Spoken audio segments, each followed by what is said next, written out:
What is up, guys? Johnny Gault here with another video. First time I've posted in a while. Sorry for the delay. I've been super focused on, my own career, my family, my kids and stuff, but I decided to finally make, a full comeback and really start helping people out because I'm seeing that a lot of people are in real serious need now that I'm looking back at the YouTube and stuff. And before we jump into it, I want to let everyone know that on my website actively at www.jetstreamtattoomachines.com for the entire next month of November, I'm running a huge sale on all coil machines where standard coil machines that would cost you about $375, we're going to be running a sale where they're all costing anywhere from $199 to $225. We ship worldwide, so be sure to check that out, guys.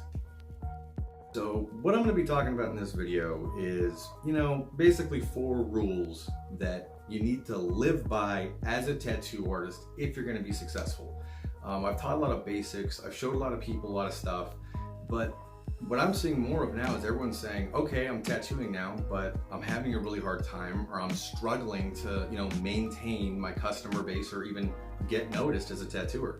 Now, these rules are actually something that I do. People ask me constantly, they're like, dude, as a target of so much hate, how do you maintain relevancy? How do you stay successful? How do you keep pulling a profit if everyone is out there, trying to sandbag your company? And it's through these rules that I've been able to do it. So rule number 1, do not measure your success as an artist against another artist or someone who is working near or around you, or even someone on Facebook. Don't compare yourself to another artist. You need to stop trying to be like another artist, be your own artist, and focus on yourself and your skill level. An artist's biggest critique is going to be yourself. You have to be honest with yourself. If your lines aren't straight, or your shading's a little bit choppy, or you're blowing out, you need to be honest with yourself enough to look at that and say, that's not up to par. I shouldn't be doing work like that. I need to step it up, and I need to practice and fix it. You got to focus on yourself in the game. You cannot sit there and compare yourself or measure dicks with other tattooers, because you get caught up in it. You get concerned more with where you stand compared to some other dude who probably isn't even caring what you're doing, and all you're doing is looking at someone else, when what you really should be doing is looking in the mirror. Rule number 2, always make the customer feel valued. I cannot tell you how important this is, guys. It really is an extremely important rule. When a customer comes in and they're talking to you and they're asking for a, kind of a weird, crazy tattoo, and they want to involve all their kids' names and their love of music and their favorite sports team, I know it's bad. I know it sucks, but you have to listen. You can't just be rude and say, no, that fucking sucks. When you do that, the customer's gonna feel like you're shortchanging them or you're being rude to them. They're gonna feel like you're not hearing what they actually want. The customer wants to feel like they are valued, and you're gonna give them the best experience possible. That's a major selling point within tattooing that gets overlooked because guys wanna seem like rock stars, or they only wanna do certain tattoos. If you really love tattooing, you'll take all the jobs you can, where you can, because you never know when that customer is gonna come back and ask for something custom or do something great. That's where you really build your customer base, is off of doing the tattoos that you may not really wanna do. Now, part 2 of this rule is to always maintain a professional boundary with your clients. A lot of guys that are really high in the tattoo industry, they're deep in the craft, they've got 2 million followers. A bunch of these guys are getting hit for sexual assault allegations. And it's because they are allowing their leisure and pleasure side to overlap too much with the shop. It's different times now. It's not the 80s and the 90s anymore. You've really got to maintain a professional boundary with your clients at all times. This is so important. I cannot fucking stress it enough. Outside of the shop, you shouldn't be hanging out with clients. Outside of business talk, you shouldn't be Facebook messaging or sexting clients whatsoever. In every one of my shops, I have always had a 0 tolerance policy on stuff like that with clients. If I fired and walked people off the same day for catching them doing that shit. Another big no-no, never trade sex for work. Don't cross those boundaries. If you are willing to trade off the craft that you've been taught something very, very, amazing and incredible for some kind of sexual favor, you shouldn't be tattooing. That period, point blank, you should not be allowed in tattooing. So remember to market yourself, maintain the professional boundaries, and do not cross or blur them with customers ever. Number 3, this is one of the most important rules, if not the most important. When you are attempting to break onto the tattoo scene, or when you are trying to increase your customer base, exhaust every single marketing and advertising strategy that is available to you. Exhaust all resources to get in there. Like, you could use anything: Craigslist, Backpage, Twitter, Yelp, Google reviews, Facebook business pages. But take the time to reach out to customers and advertise yourself as a friendly, professional, clean tattooer. It doesn't matter what anyone else says about your business or marketing plans. I remember when we left Boulder, Colorado, and we were in Casa Grande, and we opened a shop, and the location did so well there that we opened a location down in Tucson. We were trying to drum up more business in Tucson. We started using everything we could to try and draw up business, even as far as making the apprentices hand out flyers in parking lots to movie theaters and stuff where they were letting out and we could get to a lot of people. And I remember the other shops in town thought it was hilarious. They sat there and made fun of us and they joked about it. And then when we took off and we started siphoning off massive amounts of business from other shops, their immediate response was to try and bash on us or hate on us, which is my next point. When you are marketing yourself, do not ever make your prime selling point about how bad another shop is, that they should come to you because, oh, that guy gave someone an infection, or I heard a rumor about this guy. You never want that to be your selling point, because customers don't really want to hear that. They don't care about that. Customers don't want to hear about your problems. They want you to take the time to hear about their problems. They're not going to sit there and listen to all these crazy rumors about, he said, she said in some closed Facebook tattoo group. They're not going to care about that. You're going to lose the sales, you're going to lose the customers, and you're going to continue to hemorrhage money if you don't take the time to try and market yourself as a more professional, as a more friendly, and that you're going to value that customer's business more than those other guys. That's the selling point. Not making them look bad, making you look very good, regardless of their standing or not. Their standing doesn't matter. That you want them to look at you and see a professional, courteous, clean, excellent tattooer. Someone who's that professional is not going to spend most of their time trying to make another shop look bad. It's really, really poor. I actually had a no tolerance policy on it in my shop, for years, and it was that and trying to price shark. These guys try to, lower their prices and then say bad things about another tattoo shop or about another tattooer. And the problem with it is that lowering your prices, price cutting, or undercutting is a short-term business answer for a long-term problem. It's an unsustainable business model to try and keep undercutting your competitors, because you can't maintain, a profitable margin if you keep having to lower your prices just to draw in business. Not to mention the clients that it will draw in are the clients that are going to short you, that are going to stiff you, they're going to walk out on tattoos. They're not the customers you want. So always take the time to market yourself with a correct strategy, exhaust all your efforts, and don't make it about someone else. You draw attention to another person when you try to badmouth them. Perfect example is we had these tattoo meme making guys get really mad because my financial information got leaked, and a large group of other builders saw that I was doing really well for myself. And their major point was to try and start a hate website, another one. And they were trying to make their selling point for Black Friday about how bad my machines were. What ended up happening was, because they were sending people and linking stuff to my website, our website sold out. Our website sold out in less than 12 hours because of that. We ended up making more money off of them doing that because it was essentially free advertising. And when they harassed my professional customers got so upset because these guys were talking trash, they turned around and they bought multiple machines. Like I said, they doubled down. When you make your marketing strategy about trying to sandbag or to trash talk another artist, an inverse response happens, especially if the person you are bagging or trash talking to is a previous and satisfied customer of that other person. Do not do it. I cannot stress that enough. Trying to sandbag other people isn't going to bring you up. It's going to drag both of you to the very bottom.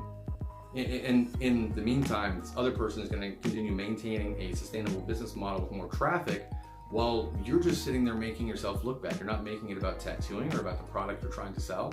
You're making it about a conflict that no one cares about. Rule number 4 and final rule. This is to the new guys or guys just coming into the field, apprentices, anyone starting out, or this could even be applicable to somebody 2 years into the trade. You guys really have to apply this, and it's difficult. It's very difficult for people to get past this, but you have to stop caring what other artists say or think about you. Whether they're posting something, whether they're talking about your work at a convention, whether they're saying something about you behind closed doors. You have to drop the pack mentality. This pack bandwagon wannabe rockstar mentality does not make you money or make you a better tattooer. Your primary focus should be how good you are as an artist, not how good other artists think you are. The second that you fall into the mentality of trying to impress people in little private groups or in all these little bandwagon private forums where you just want people to accept you, your entire obsession is no longer about the trade and how good you are within the craft. Your primary focus becomes about the image of being a successful tattooer. Probably one of the best examples I can use about this was this kid Teddy that used to work in my shop down in Arizona. This kid, he drove a fucking Maserati Quadruport. Like, this dude had one of the nicest cars I've ever seen, 19 years old, brand new iPhone, had all this stuff. And I was like, man, this kid must be really pulling it in. Come to find out, this dude made, and when I would cut the checks, when I would pay this kid, when we filed for the taxes, we find out he's only making about $500 a week. He's not making shit. And we became really confused because, his artwork was real mediocre. He was a real middle of the road tattooer.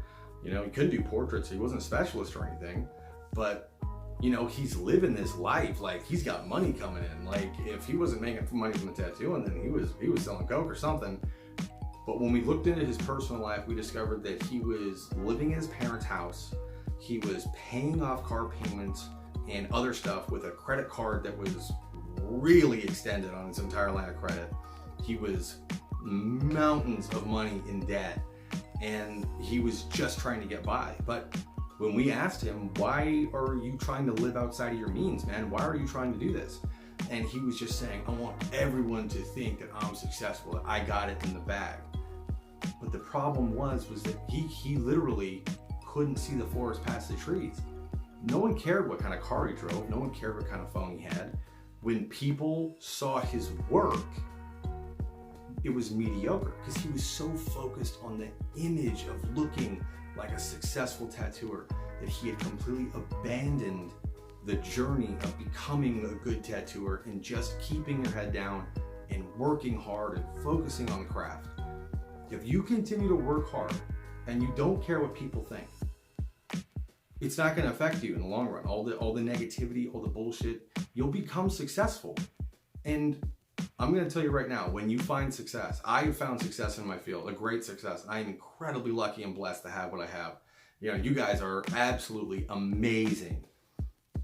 But something that happened when I found true success and I was, just focusing on tattooing and trying to get better and trying to break things down to a science was hatred started coming at me from directions I didn't understand, from people I'd ever heard of, from some loser in New Mexico to some asshole in Washington to a bunch of weirdos in Oregon. Like, I didn't know where it was coming from or why. And the longer I've stayed in the trade, I've begun to realize that people who are obsessed with the image of tattooing, when they see genuine real success, they become very angry, they become very jealous, and it's almost as if they cannot perceive why that person is more successful than them.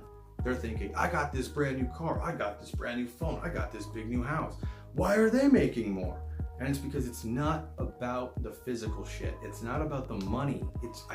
I really have to stress that to you guys.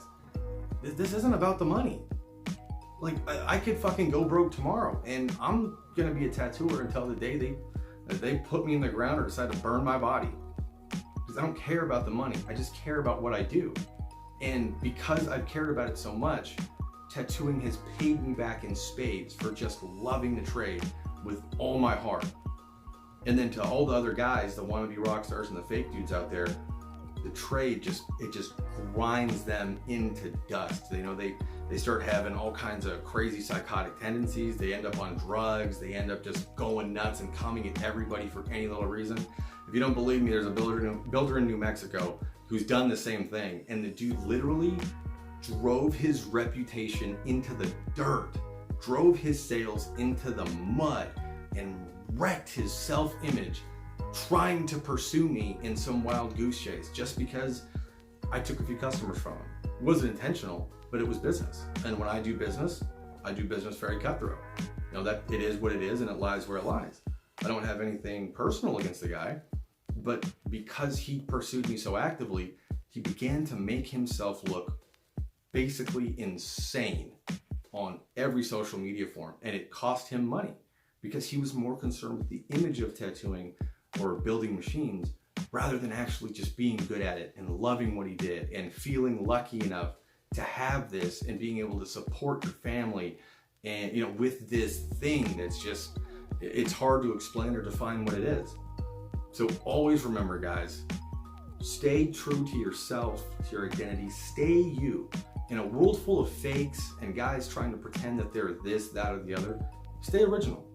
You know, fuck the culture, fuck the counterculture, fuck the bandwagons, fuck these lone wolves. Stop caring what they think. Just be you. Care about what you think. You've got you, and that's the only thing that's going to get you through this trade correctly. So stick to you. And don't worry about your image, trying to take pictures of you tattooing, you know, all deep, or you taking pictures in your shop, you know, posting up with your homies, or you and your buddies all driving Mercedes-Benz, but, you know, you're 3 payments behind and you've extended your fucking phone bill for the 8th month in a row. That's not what it's about. It's about doing great tattoos on people. It's about changing people's lives by, you know, putting some ink in their skin. It's about enjoying yourself with your customers and taking the time to appreciate your customers for trusting you enough to mark their skin until the day they go into the ground. That's what it's about, guys. I hope these rules help you guys out. I really hope that you guys take the time to follow them and take this advice, because this advice comes from right here. This advice is coming from the heart because I've had it hard, I've had it rough, I've lived it rough, and now that I'm flying high, I don't want people to have to go through the same kind of bullshit I did or have to try and navigate through a bunch of fake people or horseshit just to get where they want to be, like I had to do, because no one wanted to tell me the rules or show me the ropes. Everyone was determined to make it as hard as they could for the artists. And the reality of it is, we should be helping each other out. We should be trying to assist each other with finding success, not trying to destroy someone else's success because we're jealous that they have it. I mean, sometimes success finds people who don't deserve it, but if you work hard enough, you'll find it too. So just remember to take the time to care about yourself, advertise yourself, and invest in yourself. Invest time and money in you. Stop worrying about if anyone else wants to invest in you, or if anyone else is going to validate how good your line work is. If it's good line work, you'll know it's good line work. If it's bad line work, you're going to know it's bad line work. You don't need someone else's opinion to tell you if you're good or bad. If you're honest enough with yourself as an artist, you should know if you're doing good or bad. Thanks for watching, guys. Johnny Gault.